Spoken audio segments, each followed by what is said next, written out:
बिस्मिल्लाहिर्रहमानिर्रहीम। अस्सलाम वालेकुम। आज मोदी ने बड़ा अजीबोगरीब ऐलान किया है और वो ऐलान बड़ा हैरान कुन है और ये बड़ा क्लियर वार्निंग है पाकिस्तान के लिए भी। मोदी ने असल में फौज को ऑर्डर दिया है कि गोली का जवाब गोले से दो, ईंट का जवाब पत्थर से दो और कांटे को उखाड़ दो। अब ये तो चले बात समझ आ रही है कि गोली का जवाब गोले से, ईंट का जवाब पत्थर से, कांटे को उखाड़ने की बात जो हुई है ये असल बात है। ये क्या है आगे चलकर बात करते हैं, लेकिन एक बड़ी राफेल के रिलेटेड एक स्टोरी एक जर्नलिस्ट आसिफ ने बड़ी ज़बरदस्त ब्रेक की है और उसमें जो चीज़ें सामने आई हैं वो बड़ी इंटरेस्टिंग है। देखिए, आप सबको पता है कि जिस दिन पाकिस्तान ने राफेल तैयारे गिराए थे तो इंडिया के अंदर जो सहाफ़ी थे उन्होंने सबसे पहले जो मकबूजा कश्मीर वाले सहाफ़ी वहाँ पर उन्होंने बताया कि यहाँ पर तैयारा गिरा है और उन्होंने मनाजिर भी जारी किए, बहुत सारी चीज़ें भी की। लेकिन इस सारी सूरत हाल में उसके बाद इंडिया के मीडिया ने भी कहा 3 तैयारे गिरे हैं, गिरने की इतलात हैं और उसके फौरी बाद टेक ओवर कर लिया गया मिलिट्री की जानिब से उनके और कहा गया कोई खबर बाहर नहीं आएगी। ये सारे का सारा मामला कहा गया कि जी कोई खबर बाहर नहीं आएगी। अब सिनेरियो ये बनता है कि इस सारे मामले के बाद अचानक क्या होता है। अब वो आसिफ बताते हैं कि स्टोरी बड़ी इंटरेस्टिंग हुई है कि पाकिस्तान की जानिब से एक शख्स ने सहाफ़ी बनकर, जो इंटरनेशनल सहाफ़ी बनकर किसी इदारे का कॉल की एक इंडियन ऑफिसर को, उस शख्स को जिसके पास फुटेज थी, जिसने वहाँ पर ये फुटेज बनाई थी राफेल तैयारे गिरने की और बहुत सारी चीज़ों की। तो उसके बाद फुटेज थी और अपने सोर्स से पाकिस्तान को पता चला कि ये फलाना ऑफिसर है इंडियन फौज का, इसने बनाई है, इसके पास डाटा। जाहिर सी बात है ये सोर्स भी इंडियन फौज के अंदर से निकल कर आया होगा, उसके बगैर तो नहीं हो सकता। तो उन्होंने बताया कि वहाँ से इंफॉर्मेशन निकाली और उसको कॉल की और कहा कि जी फलाने फलाने इदारे से कॉल कर रहे हैं इंटरनेशनल, तो आपके पास फुटेज है, तो हमें फुटेज चाहिए। तो उन्होंने 50,000 इंडियन रुपीस डिमांड की और वो फुटेज उनको प्रोवाइड की गई। अब वो फुटेज जो प्रोवाइड की तो वो उसको नहीं पता था, वो पाकिस्तानी निकले। बाद में वो फुटेज सारी जगह फैल गई और इस सूरत हाल के अंदर जितनी देर में इंडियन फौज ये कंट्रोल करती, डैमेज डन हो चुका हुआ था। यानी क्लियरली फिर पूरी दुनिया ने देख लिया कि मलबे उठाए जा रहे हैं, चीज़ें उठाई जा रही हैं, ये सारी की सारी सूरत हाल सामने आई। अब आप ये देखें कि ये जब सारे का सारा मामला आया है सामने तो उसके बाद बड़ी इंटरेस्टिंग डेवलपमेंट हो रही है। असल इस वक्त जो सूरत हाल है वो है कि मोदी ने आज जो बात की है आप उसको गौर से देखें और अमेरिका के अंदर लॉकहीड मार्टिन जो F-35 प्रोवाइड करने वाले हैं, ट्रम्प के एडमिनिस्ट्रेशन में बहुत सारे ऐसे लोग हैं वो ट्रम्प को कह रहे हैं कि इंडिया को आप ये प्रोवाइड ना करें F-35, जबकि F-35 अब आप समझ रहे मुस्तकबिल के अंदर ये क्रैश है, यानी ये कोई ऐसी सूरत हाल इसकी नहीं है।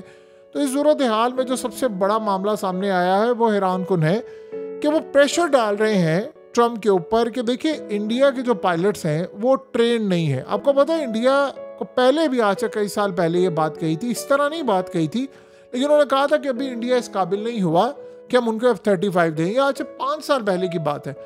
और अब जब 5 साल के बाद F-35 की हालत ये हुई है कि यमन ने उनको गिराने के लिए मामला सामने आगे रखा है, तो आप फिर अंदाज़ा लगा सकते हैं कि कितनी बुरी सूरत हाल है। तो वो प्रेशर डाल रहे हैं कि आप इंडिया को F-35 ना दें, क्योंकि अगर आपकी जानिब से इंडिया को F-35 जाता है और अगर ये गिर जाता है तो फिर इस सूरत हाल में हमारा अरबों डॉलर्स का जो ख़ास तौर पर ये प्रोग्राम है वो तबाह हो जाएगा।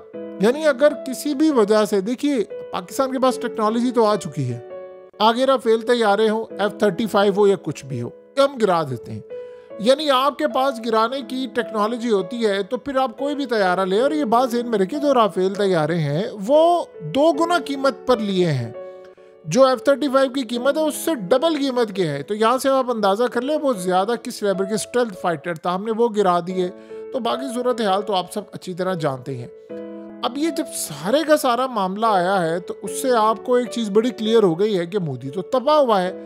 अब आज उसने जो बात की है वो बात बहुत ज़्यादा अहम है, बहुत ही ज़्यादा अहम है।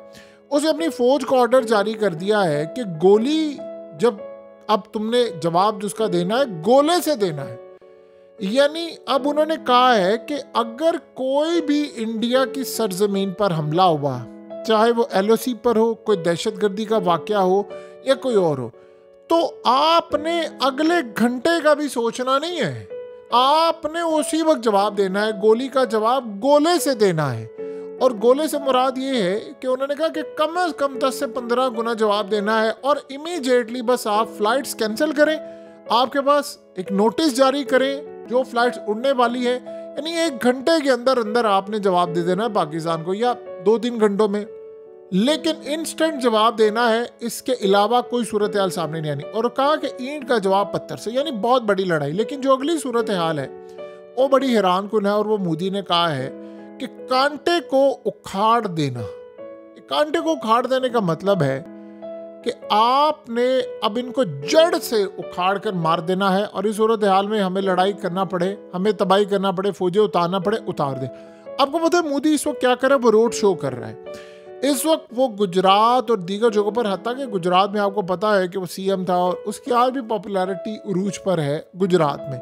गुजरात की सूरत हाल ये है कि अब उसने रोड शो करने का फैसला किया है। अवाम को वो कर रहा है मोबिलाइज। ये जिस तरह वो जा रहा है वो असल में बता रहा है कि मैं पाकिस्तान की इतनी मिलिट्री बेसिस को मैंने हिट किया है, हमने अपने ड्रोन्स भेजे हैं, हमने वहाँ पर मुरीदके में मिसाइल मारा, हमने फलाना मिसाइल मारा, हमने ये चीज़ तबाह की, वो चीज़ तबाह की। तो देखो ये विक्ट्री है। हत्ता कि कांग्रेस ये कह रही है कि युद्ध को बीच में छोड़कर तुम गए हो, यानी जंग को बीच में छोड़कर गए हो, इससे फौज का मोराल गिरा है, अवाम का मोराल गिरा है, जनता का गिरा है। इस सूरत हाल में मोदी इस डैमेज को कंट्रोल नहीं कर पा रहा और उसने इस सारे मामले पर कंट्रोल करना ही करना है। ये बात आप अच्छी तरह समझ लें।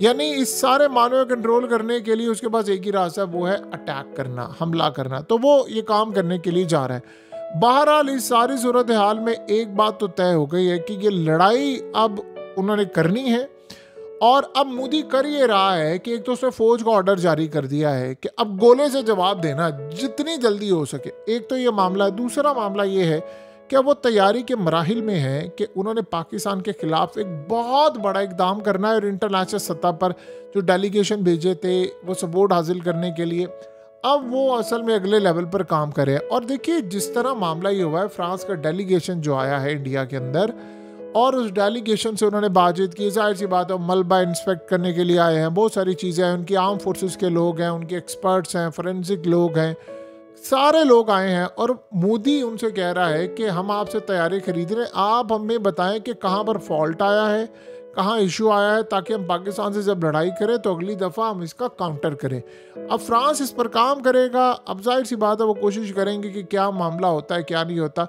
लेकिन एक बात तय है कि अब मोदी ने जैसे कल भी जवाब दिया कि पाकिस्तानियों को कहा कि रोटी खाओ नहीं तो मेरी गोली तो है ही है।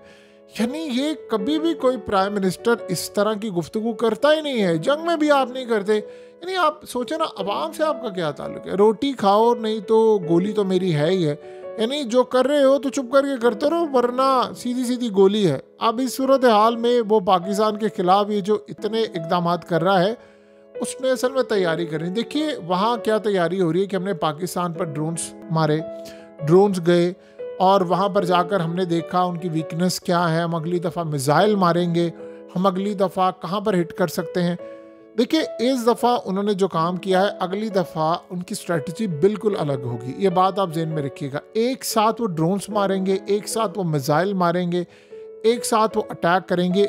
वो शॉक में चले गए थे जब उन्होंने अटैक किया था, वो शॉक में गए थे और वो शॉक में बुरी तरह गए थे।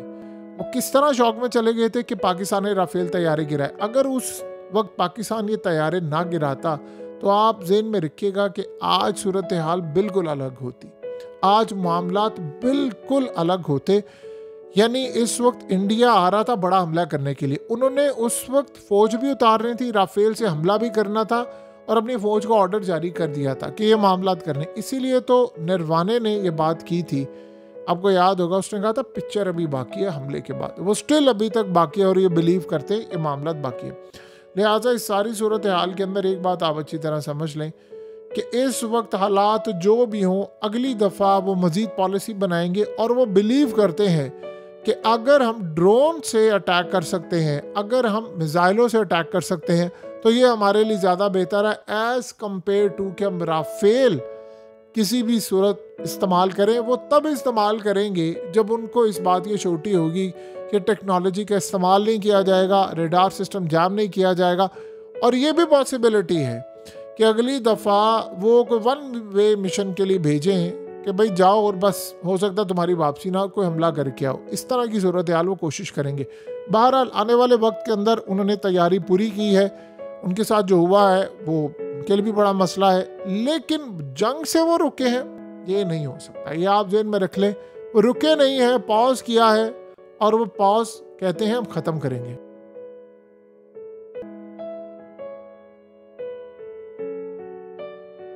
हकीकत टीवी को सब्सक्राइब करना मत भूलें, वीडियो को लाइक करें, शेयर करें और कमेंट सेक्शन में अपनी राय का इजहार ज़रूर करें।